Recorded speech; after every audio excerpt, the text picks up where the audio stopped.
Agora o NTV News, boa noite para você de casa. Patos de Minas confirma 38 novos casos da Covid-19, mas o boletim epidemiológico não registra óbitos em decorrência da doença nesta quarta-feira. Polícia Civil investiga caso de mulher que caiu em golpe e perdeu mais de 180 mil após conhecer homem pela internet. Imensa galhada de paineira cai em praça na Avenida Getúlio Vargas e a árvore é toda cortada. Você vai conhecer um pouco da história desta árvore que foi plantada há mais de 6 décadas. Para evitar multa e manter saúde do rebanho, produtores da região agilizam vacinação contra a aftosa. Em meio à pandemia, quais são as implicações para os portadores de asma? Futebol, o RT decide hoje título de campeão do Troféu Inconfidência. Atlético goleia Cerro Porteño e lidera grupo da Libertadores. Sobes diz que Cruzeiro tem condições de vencer o América e se classificar para a final do Mineiro. Secretaria de Saúde afirma que todos os acamados de 62 a 100 anos foram vacinados contra a Covid em Patos de Minas. Em tempos de pandemia, Dia Mundial de Higienização das Mãos ganha ainda mais atenção. Tem ainda análise da notícia e muito mais informações a partir de agora no NTV News.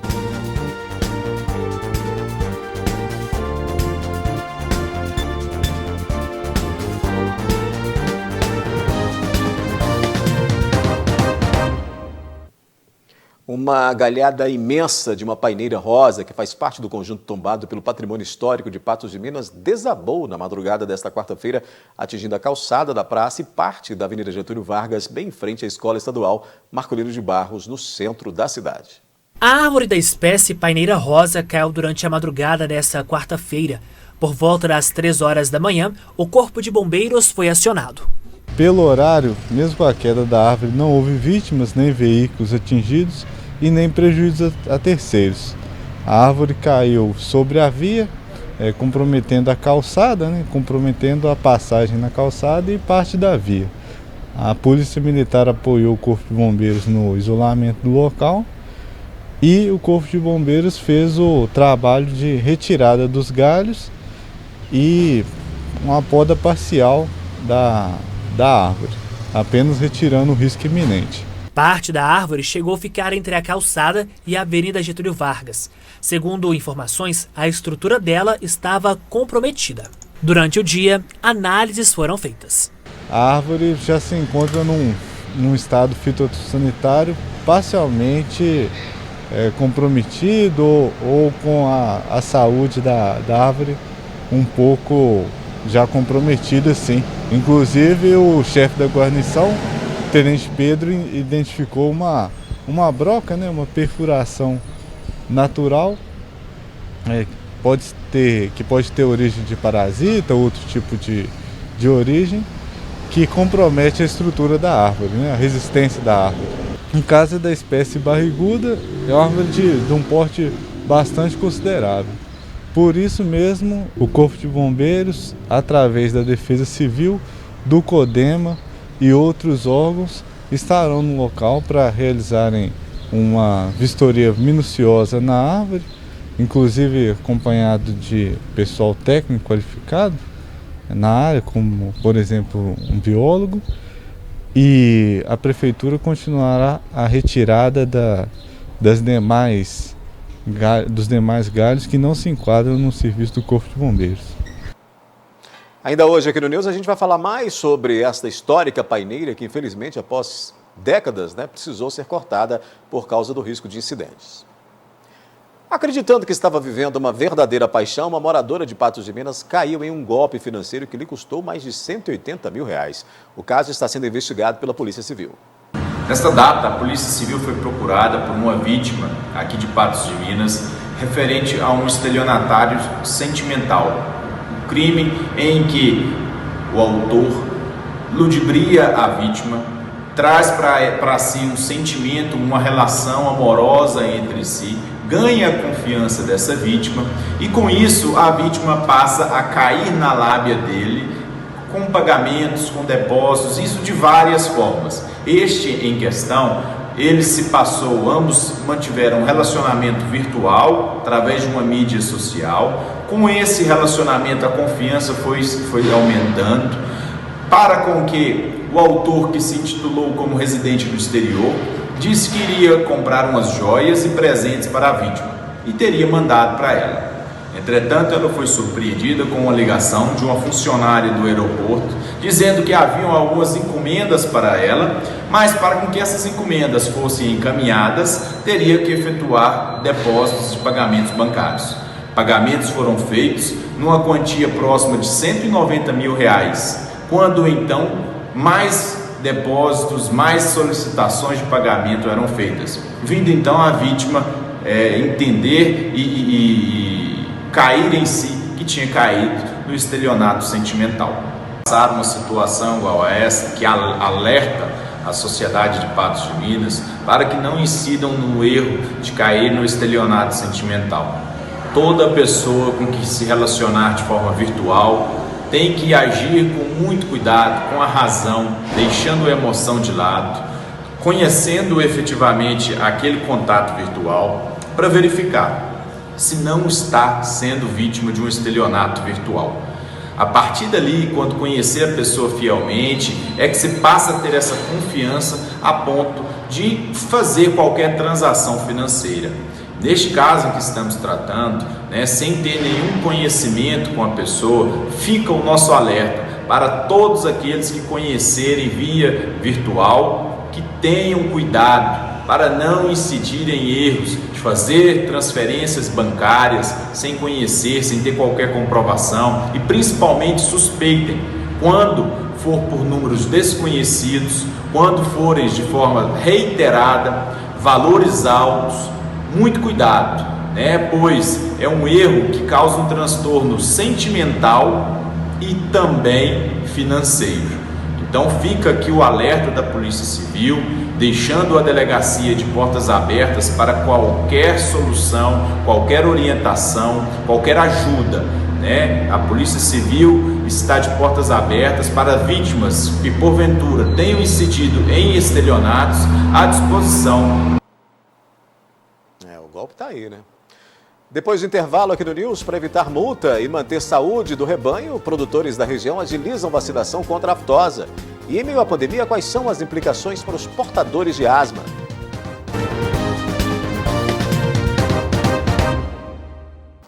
O ator Paulo Gustavo, que faleceu na noite de ontem por complicações da Covid-19, após mais de um mês de luta contra a doença, era asmático, mas mantinha o controle da doença. A comorbidade não tem cura e não é fator de risco para a Covid-19. Mas afinal, quais são os tipos e como se desenvolve a asma?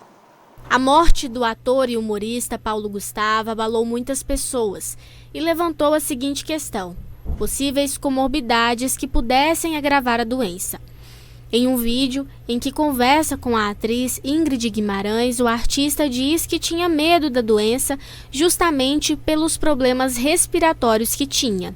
Aí eu tô, sabe por quê? Porque eu tenho problema respiratório, eu tenho muito medo porque eu vejo essas matérias das pessoas dizendo que a medicina não sabe ainda como é que esse vírus reage. Já em um post no Twitter, a atriz Tata Werneck responde aos usuários o seguinte: Paulo não tem comorbidades, teve asma há 10 anos e nunca mais teve crise.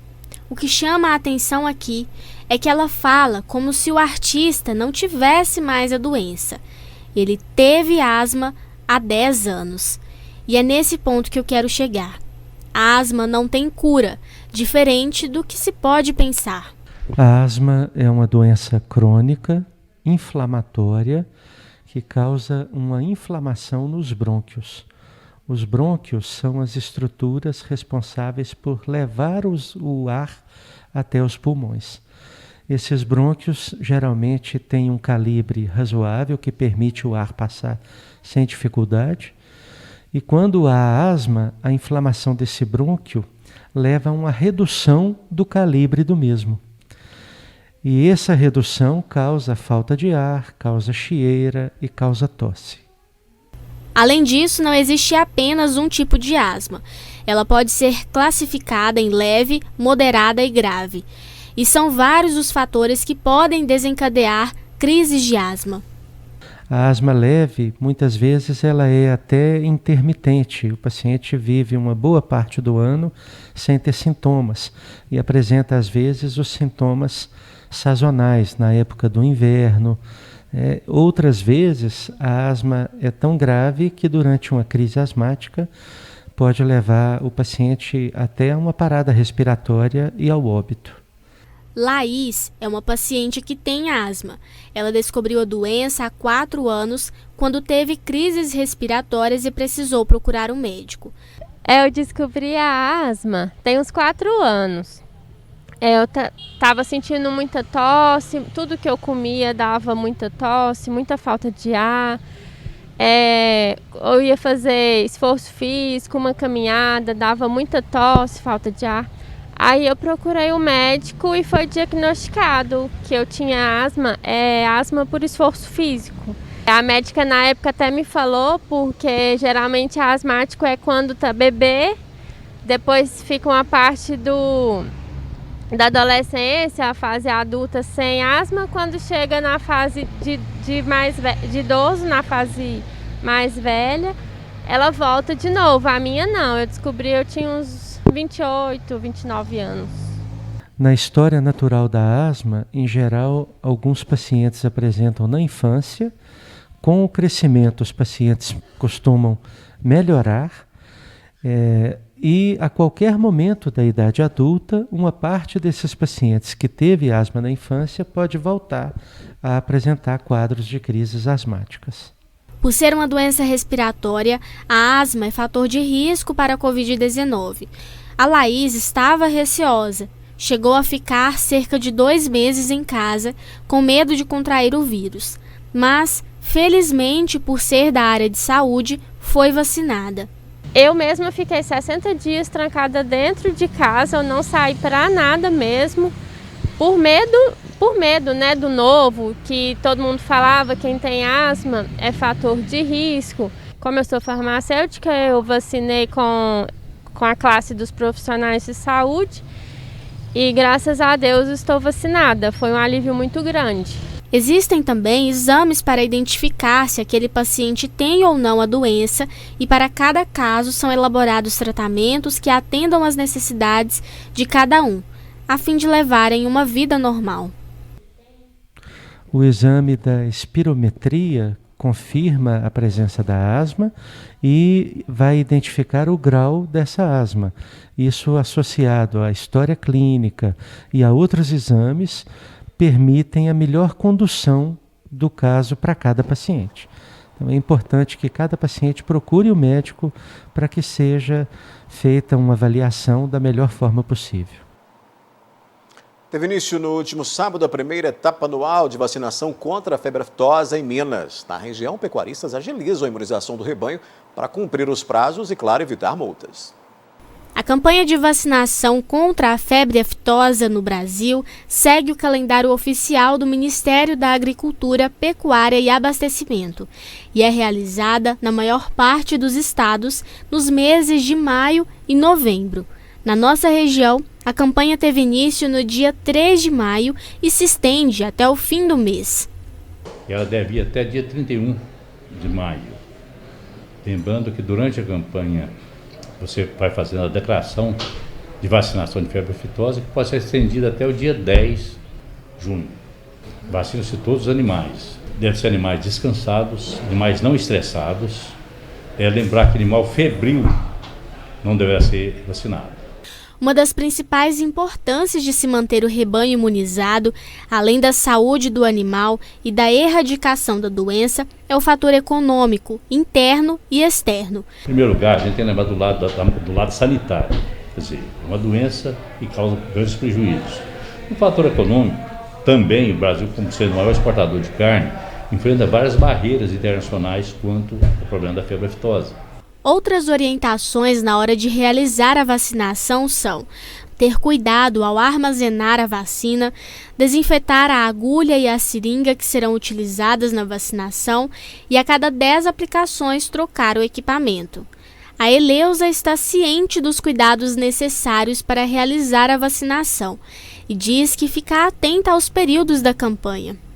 Cresci sabendo que tem essa campanha e que a gente tem que acompanhar na medida que o governo pede, o IMA pede, nós sempre acompanhou a campanha na medida certinha.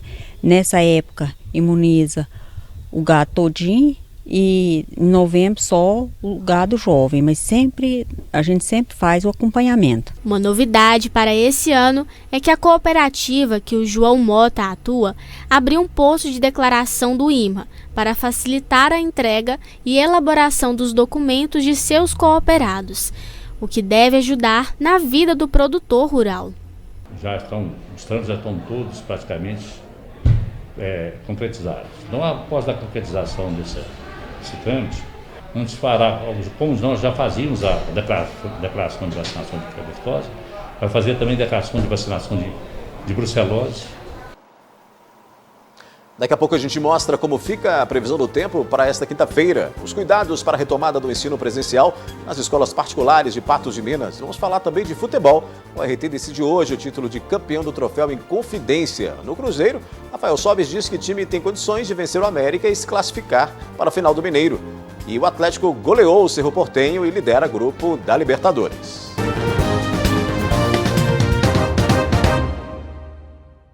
Com a retomada das aulas presenciais autorizada em Patos de Minas, escolas particulares estão se preparando para o retorno dos alunos. Protocolos foram criados na tentativa de evitar contaminação nos locais de ensino. Em fevereiro deste ano, esta escola de educação infantil trabalhou com os alunos de forma escalonada. Nós dividimos as nossas crianças em 2 grupos, A e B.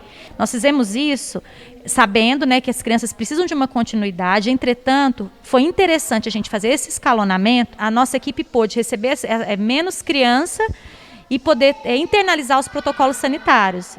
E nós trabalhamos assim por 15 dias. As atividades tiveram que ser interrompidas. Isso devido aos vários cenários do Plano Minas Consciente que Patos de Minas foi colocada. Nós ficamos paradas e isso foi um dificultador para nós, no sentido de dar uma sequência no nosso trabalho com as crianças. Mas, recentemente, a retomada das aulas foi permitida. A partir daí, a escola reforçou os protocolos de segurança. Por aqui, sapatos dos alunos e profissionais são retirados e trocados por outros na chegada. Máscaras são obrigatórias. O uso de álcool e a limpeza dos espaços é feita assim que os alunos os deixam. Nós recebemos todas as crianças no portão. As famílias, nesse momento, não adentram a escola. Vem com um sapatinho até na porta da escola. Dentro da escola tem outro calçado para as crianças ficarem no decorrer do dia. A equipe também faz isso. E com isso a gente vai seguindo todos aqueles protocolos. Enquanto alguns locais de ensino em Patos de Minas já retomaram as atividades escolares, outros seguem nos preparativos. Neste colégio universitário, a entrada dos alunos será controlada. Controle também dos sanitários. Entre uma carteira e outra, distanciamento linear de 1,5 metro. O Unipam, por intermédio do SESMIT, elaborou os protocolos de controle de entrada, que vai desde a aferição da temperatura lá na portaria pelos vigilantes. E a gente tem os protocolos também respeitando o distanciamento entre as carteiras dos alunos. Todas as salas de aulas têm os dispensers de álcool em gel, os banheiros estão providos de papel toalha. Os professores também passaram por atendimento médico e terão profissionais de saúde à disposição. Todos os professores passaram por avaliação médica junto à medicina do trabalho. E a gente tem a medicina do trabalho que está aqui no SESMIT a semana inteira para estar atendendo os funcionários. Para a retomada, a tecnologia continuará sendo aliada dos professores e alunos. Nós temos câmeras que transmitirão, sincronamente, transmitirão ao vivo para os nossos alunos que permaneceram no regime letivo remoto. Os nossos professores já receberam o treinamento adequado, inclusive para utilizar todo o aparato eletrônico, toda a tecnologia envolvida. A expectativa é de que 80% dos estudantes voltem a ter aulas presenciais. Para esses 20% que optaram por ficar em casa, nós temos câmeras e sistemas de som que vai transmitir ao vivo essas aulas. Então significa dizer que eles não terão nenhum prejuízo do ponto de vista didático, do ponto de vista pedagógico. Para as duas modalidades de ensino, o apoio da comunidade escolar é essencial. As crianças, elas têm um poder de transformação muito grande. Elas fizeram com que esses protocolos ficassem leves até para a gente. Um desafio realmente foi, no início, mostrar essa importância para as famílias e mostrar para elas o seguinte, que é uma rede de corresponsabilidade, para que elas sigam, tem alguns critérios fora da escola para que não tragam uma doença também para dentro. Nós fomos a primeira escola de Patos de Minas a retomar as aulas no regime letivo remoto e, novamente, né, estamos aí sendo a primeira escola a retornar com as aulas presenciais. Claro que nós nos preparamos para esse momento, para receber os nossos alunos com a máxima segurança possível. O RT e Pouso Alegre jogam neste momento a final do Troféu Inconfidência no estádio Zama Maciel, em Patos de Minas. O vencedor conquistará o direito de disputar a Recopa Mineira contra o Tombense, time do interior mais bem colocado na primeira fase. O jogo começou às 7 da noite, né? De um lado, o Trovão Azul, que terminou a primeira fase do estadual na quinta colocação com 16 pontos, e do outro, o Pouso Alegre, sexto colocado, né? O placar da partida neste momento, aos 31 minutos de jogo, né? Está em 0-0. Amanhã, no 30 Minutos e no NTV News, a gente mostra os melhores momentos deste confronto entre o RT e Pouso Alegre, aí, valendo o título de campeão, então, do Troféu Inconfidência. O Atlético reagiu depois de estrear com um empate na Copa Libertadores e venceu a última partida. E nesta terça-feira, goleou o Cerro Porteño no Mineirão. Com o resultado, o time mineiro assumiu a liderança do Grupo H. O incrível Hulk, não esse. Mas esse sim, foi o nome da partida. Foi autor dos 2 gols na vitória contra o Cerro Porteño. Abriu o marcador aos 8 e depois aos 45 minutos da etapa inicial. O Cerro até melhorou no final do primeiro tempo, mas não conseguiu passar pela defesa alvinegra. No segundo tempo, o time paraguaio manteve mais tempo de posse de bola, mas foi o Galo que aproveitou as oportunidades. Savarino fez o terceiro e Vargas, que entrou no segundo tempo, marcou o quarto. Foi o Galo quem goleou o Cerro Porteño, ao contrário do que aconteceu em 2019. Foi uma grande partida que o Atlético fez, porque ele soube entender o jogo, marcou pressão. Pela primeira vez a gente fez 2 gols no adversário na roubada de bola no campo de ataque, o que era um pouco mais complicado de se fazer. Eu acho que o pessoal está entendendo bem, está aceitando bem essa marcação-pressão, e a gente mesclou essa marcação-pressão com intermediária e com marcação baixa também, né? Cuca gostou do que viu, o torcedor também, e os jogadores ficaram mais confiantes. Na próxima rodada, o Galo visita o América de Cali, na Colômbia. No próximo jogo seguir melhorando, seguir fazendo o melhor para o time. E bueno, agora pensar no próximo jogo. Pois é, mas antes deste compromisso na Libertadores, o Galo tem compromisso no último jogo da semifinal do Campeonato Mineiro. A partida será no sábado, às 4h30 da tarde, no Mineirão. A gente continua aqui e continuamos falando de futebol, né? Na Toca da Raposa, o entrevistado do dia foi o atacante Rafael Sobis, que falou do revés diante do América no primeiro confronto de ida das semifinais do Campeonato Mineiro e de como a equipe celeste atuará para superar o adversário no duelo de volta, que acontecerá no domingo, às 16 horas, no Independência. No início da entrevista coletiva desta quarta, Rafael Sobis foi questionado sobre o momento de deslize do Cruzeiro na derrota para o América de virada no fim de semana. Então, depende de um ponto de vista que você quer ver, né? Acho que nós, por tudo, a gente tem que ficar com o melhor, que foi até os 40 minutos do segundo tempo. O time conseguiu desenvolver, conseguiu ter jogadas, fez um grande jogo. E 5 minutos depois, né, teve aquela desligada, no qual pagamos por isso, que sirva de aprendizado.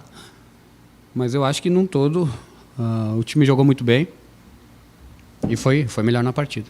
O atacante destacou, no entanto, que é preciso ter maior atenção na partida decisiva, que, ao seu ver, tem todas as condições de ter um resultado para classificar a Raposa. Eu acho que se a gente fizer um jogo muito parecido com o que a gente fez no último, né, corrigindo algumas coisas, nós temos tudo para sair com um resultado positivo e sair com a vaga na final. Tivemos vários jogos para chegar nesse momento. Então, é um momento de saber das dificuldades, saber de tudo que envolve, mas também de desfrutar, né? Porque não chegou ali por acaso.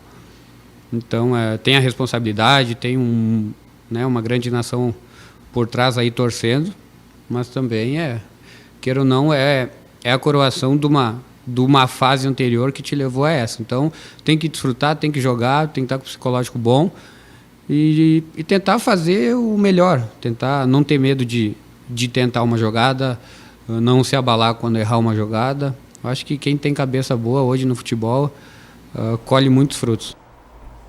Vamos conferir agora como é que fica o tempo amanhã em Patos de Minas e na região. Previsão do tempo. Oferecimento New Color. Super promoção em armações. Pensou em ótica? Lembrou New Color.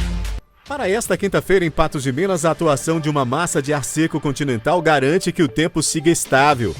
A previsão é de céu com poucas nuvens. A umidade relativa do ar pode chegar a 70%. As temperaturas variam entre mínima de 15 e máxima de 30 graus. Estabilidade também para os municípios da região, com tendência de céu claro a parcialmente nublado com névoa seca. Em Coromandel, a temperatura máxima pode chegar aos 31 graus. Em Vazante, a mínima prevista é de 17 graus. Em Varjão de Minas, a máxima deve ser de 29 graus. E em Carmo do Paranaíba, mínima de 15 e máxima de 29 graus nesta quinta-feira.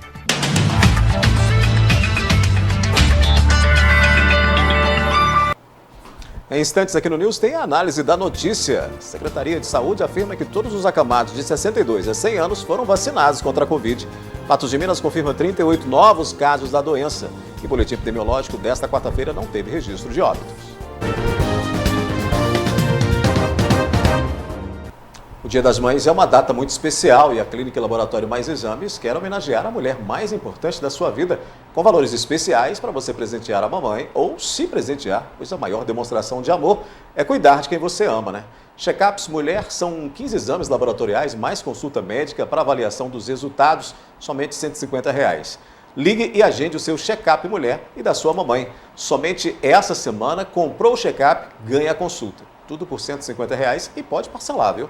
Ligue 3814-1616 ou WhatsApp 99862-1616. A Clínica Mais Exames está localizada na Praça Santana 153, em frente ao Mercado Municipal.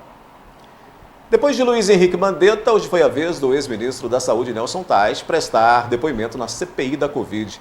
Em suas falas, ele disse ter deixado o cargo diante do desejo do governo de ampliação do uso da cloroquina para tratar pacientes com a doença. E também porque percebeu que não teria autonomia para atuar à frente do Ministério. Assunto para a nossa análise da notícia que começa agora, já com a presença aqui da jornalista Ludmila Bahia, dividindo a bancada do News comigo hoje. Boa noite, Ludmila. Boa noite, Adair. Boa noite a todos que acompanham o NTV News. Agora a análise da notícia com mais esse depoimento importante na CPI da pandemia que segue sendo acompanhada com muita atenção não só pelos governistas, mas também por toda a população, já que é um assunto de interesse de todos nós. Em relação a esses pontos que você elencou da fala do Tais nesta manhã de quarta-feira, Odaí, não é nenhuma novidade. A gente já tinha essa nítida impressão do controle do governo sobre as falas, sobre as condutas, sobre o que cada ministro deve fazer, que deve ser realmente de acordo com a fala, com os mandos do governo. Então não é diferente, não é uma surpresa o que o Taishi falou. E a gente não entende muito bem por que ele aceitou o cargo, se já tinha ficado muito claro, até mesmo com a saída do ex-ministro Mandetta, e ficou claro para todo mundo por que ele deixou o cargo, o Ministério da Saúde, e logo após veio o Tais. Então ficou muito claro que o Mandetta saiu por conta dessa falta de autonomia, dessa falta de poder de implementar ou de falar aquilo que ele acreditava até enquanto médico.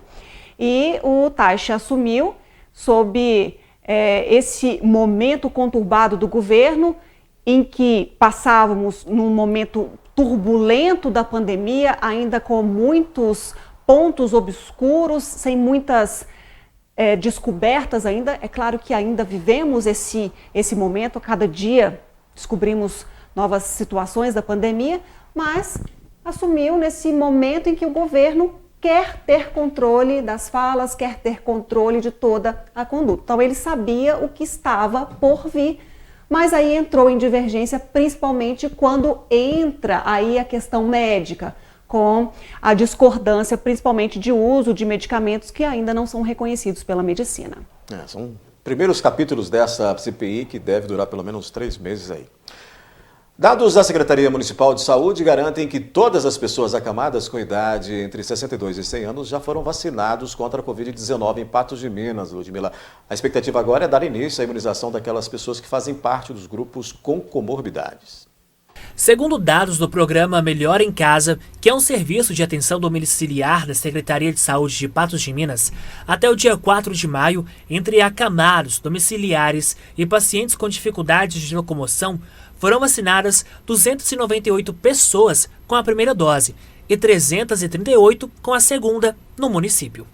Os números são referentes às pessoas de 62 a 100 anos de idade. Esses números representam para 100% daqueles pacientes, né, que se cadastraram como acamados e que a gente conseguiu confirmar esses pacientes através de ligação, onde a nossa equipe se identifica. A gente liga para confirmar se esse paciente é acamado, se realmente fica em casa ou domiciliado. Todos aqueles que a gente conseguiu falar até a data de ontem, na faixa etária de 62 anos, nós conseguimos vacinar 100% deles, seja com primeira ou com segunda dose. Ao longo dos próximos dias, novos pacientes deverão ser inseridos na lista de vacinação. É preciso estar atento também quanto à mudança da condição do paciente. Acontece que muitas vezes o paciente ele pode ter mudado a sua situação, a sua condição, ou a lista que a gente recebe, né? Por que a gente precisa ligar para a lista? Porque no início das vacinações, a nossa equipe saía para vacinar, não encontrava esse paciente em casa, ou ele já tinha sido vacinado, então a gente identificou que houveram algumas falhas, né, pelos familiares durante o cadastro do paciente. Colocou ele numa lista de acamado, mas quando na verdade esse paciente não era. Então, se a gente liga, não consegue falar, eu coloco a situação, né, que o paciente não atendeu ou está na caixa postal, e ao longo da semana esse familiar pode vir a procurar nós ou a Secretaria de Saúde. A gente, se tiver passado da faixa etária, vamos nos programar, nos planejar para ir lá fazer essa dose para esse paciente. E aquelas situações também de pacientes que mudaram a sua condição, antes não eram acamados e passaram por algum motivo, alguma complicação clínica, passou a ser acamado ou domiciliado. Na próxima semana, deve-se iniciar a vacinação contra a Covid-19 em pessoas com comorbidades, deficiência permanente, cadastradas no Programa de Benefício de Prestação Continuada, gestantes e puérperas. Essa é a terceira fase da campanha, para a qual o Ministério da Saúde estabeleceu 2 etapas e os grupos pertencentes a cada uma delas. Para ordenar a vacinação, todas as pessoas que se encaixam nas condições prioritárias devem realizar o cadastro a ser aberto até no máximo na quinta-feira. Provavelmente vai acontecer da mesma forma, né? Os pacientes vão entrar pelo portal da prefeitura ou a prova digital, fazer o seu cadastro, né? Identificar as comorbidades, e é sempre por uma lista, né? Quanto mais rápido esse paciente cadastra, mais rápido ele vai ser vacinado. E aqueles que continuarem, né, tendo a necessidade de serem vacinados em casa, devem identificar para que recebam a dose em casa, porque nessa faixa etária é provável que vamos ter um quantitativo menor, mas que teremos pacientes acamados ou domiciliados, provavelmente também. Ludmila, não pode confundir acamados, que já foram vacinados aí de 62 a 100 anos, com pessoas com comorbidades, né? São faixas diferentes para essa imunização. Sim, são situações diferentes, mas que vai restar à prefeitura ter uma comunicação muito eficiente com todas essas pessoas, porque a gente viu, mostramos aqui no NTV News, inclusive, muitas confusões geradas já com o público-alvo prioritário, primeiro que foram os idosos. Patos de Minas ainda não terminou de imunizar todos os idosos, segue essa semana A gente sabe que no sábado serão vacinados apenas uma parte das pessoas com mais de 60 anos, mas as unidades regionais de saúde, os municípios já receberam novo carregamento, nova remessa com doses da Covid-19 para completar esse quadro vacinal aí e já contemplar puérperas, gestantes e logo na sequência também vem aí esse grupo de comorbidades que tem vários fatores ali que devem ser olhados, que enquadram nessa lista de ter preferência para a vacina ou não. A Prefeitura terá que fazer uma comunicação eficiente para deixar claro a importância dessa busca, mas também a destinação dessas vacinas. Muito bem. Vamos falar dos números da Covid em Patos de Minas hoje, Ludmila. Vamos colocar na tela aí então o boletim. O comparativo, né, dos últimos 2 boletins de ontem e hoje foram 38 novos casos, segundo a Prefeitura. 3 deles são do mês de abril, ainda do mês de abril, restantes, e outros datam, o restante, né, os 35, datam do dia 3 a 5 de maio. O boletim, no entanto, não registrou óbitos. Não teve aquela atualização de óbitos ou não tivemos nenhuma morte por óbito. Aí que fica a questão, né? A gente sempre observa isso com cautela, com cuidado, porque a gente sabe que normalmente os óbitos ocorridos na data são inseridos em dias posteriores, então a gente acompanha. Mas o que a gente vê, de forma geral, desse boletim é uma estabilidade na taxa de transmissão da Covid-19 em Patos de Minas, ora com pequenas altas, ora com queda, mas o que a gente percebe é uma pequena variação no boletim de terça para o de quarta-feira. Vamos mostrar também a estrutura hospitalar. Boletim também de ontem e de hoje, esse comparativo de ocupação hospitalar que está aí na tela, mas é bom observar os 2 boletins porque a Prefeitura admitiu, Ludmila, hoje, ter errado no informe de ontem, afirmando que os números corretos na ocupação geral de leitos é 77 leitos, 43 clínicos e 34 UTIs. Ou seja, né, então a gente não tem uma comparação fiel de um boletim para outro, mas se a gente observa a quantidade de internados, é bem maior que no dia anterior. Mas também a gente tem que frisar aí que Patos de Minas é um município referência, que recebe pacientes de outras cidades, que acaba aí contabilizando na quantidade maior de internados em leitos clínicos. Mas chama a atenção um crescimento também de internações, principalmente em terapia intensiva em hospitais particulares. Sinal que a gente tem que ficar atento com os rumos da Covid-19 no município de Patos de Minas também. Tá certo, almejando que esses números se mantenham em oscilação para baixo, né? Depois do intervalo, a gente faz uma paradinha rápida aqui na análise. Depois do intervalo, você vai conhecer um pouco mais da história da paineira rosa, que foi plantada há décadas e precisou ser cortada para evitar acidentes. E em tempos de pandemia, o Dia Mundial de Higienização das Mãos ganha ainda mais atenção. No início do NTV News de hoje, nós falamos sobre o desabamento de uma imensa paineira rosa, ou de parte dela, né, no centro de Patos de Minas. Agora a gente vai mostrar que foi necessário o corte para evitar incidentes e também um pouco da história dessa árvore que foi plantada há mais de 6 décadas. A paineira ou paineira rosa é uma árvore brasileira de grande porte e comum principalmente em regiões do Cerrado. A que foi plantada na Avenida Getúlio Vargas data de cerca de 70 anos, plantada possivelmente na década de 1950. As paineiras, então, são plantas endêmicas do Brasil, né? Elas, sobretudo nas regiões de Cerrado, são plantas que são de grande porte, elas então não são indicadas para arborização urbana, ao menos que sejam áreas abertas, como praças, parques, são indicadas também para reflorestamento. Produzem flores rosas, né? Rosa claro, rosa escuro, até brancas. Mas uma breve pesquisa em algumas fotos antigas da cidade, que estão num grupo público, eu percebo que essa planta ela deve ter sido, essa aí de frente à escola Marcolino de Barros, ser plantada depois da década de 1950, então já é uma planta que já está realmente numa idade avançada. Essa árvore que na madrugada desta quarta-feira teve parte da sua estrutura caída, fez parte da história da Marialda Cury, que, com boa memória, relembra os dias que passou debaixo desses galhos. Essa árvore faz parte da minha infância. Eu entrei para o grupo escolar Marcolino de Barros em 1954 e eu creio que em 1954 já podia estar plantada essa árvore. Aqui ao meu lado, na parte aqui do lado direito, morava a dona Maria Luísa Magalhães, que era avó dos meus colegas de escola, filhos do seu Otávio Magalhães, e a gente brincava muito aqui nessa avenida. Era uma avenida muito bonita, sempre foi, né? Avenida muito majestosa. Quem também tem histórias aqui é a Maria das Graças, que conta como eram bons os tempos em que trazia a sobrinha, ainda criança, para passear nessa avenida e para apreciar a natureza. Eu passeava com ela quando tinha uma sombra e tinha um espaço, né, para isso. Essa árvore faz parte da história da infância da minha sobrinha e da minha vida também. E então eu fiquei muito triste ao passar por aqui e ver o que havia acontecido. O Omar também ficou curioso e surpreso quando passou pelo local e se deparou com o cenário. A gente fica triste, né? Porque é uma árvore que junto com aquela outra árvore ali da escola normal, né? São árvores símbolos da praça.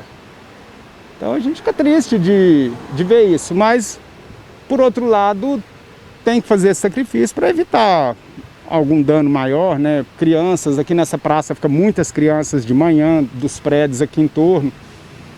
E como eu trabalho aqui no Marculino, eu sempre vejo, sempre passo aqui nessa praça, então sempre tem muita criança. Tem criança ali, o que acontece alguma coisa. Então, infelizmente, agora é arrancar e colocar outra, né?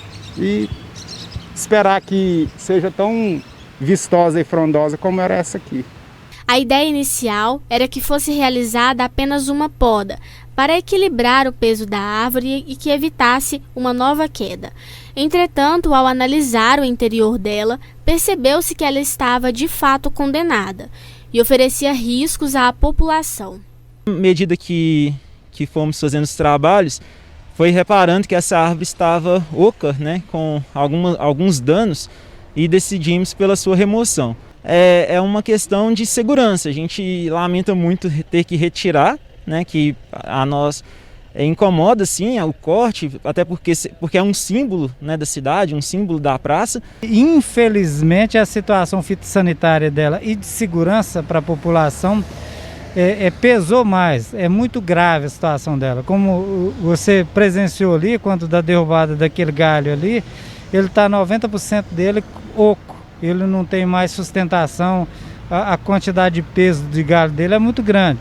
Entretanto, mesmo com o pesar da necessidade de remoção, a notícia positiva é que uma nova árvore da mesma espécie será plantada no local, podendo dessa forma embelezar o espaço para essa e para as próximas gerações.